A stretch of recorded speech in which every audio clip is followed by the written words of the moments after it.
আজকে দুপুরের মেনুতে থাকছে গরম গরম সাদা ভাত, লঙ্কা, লেবু, পেঁয়াজ,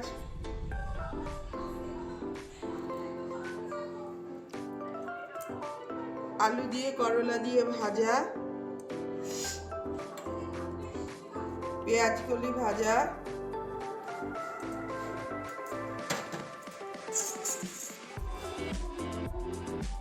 মাছের তেল পটকা আলু দিয়ে আর পেঁয়াজ রসুন দিয়ে,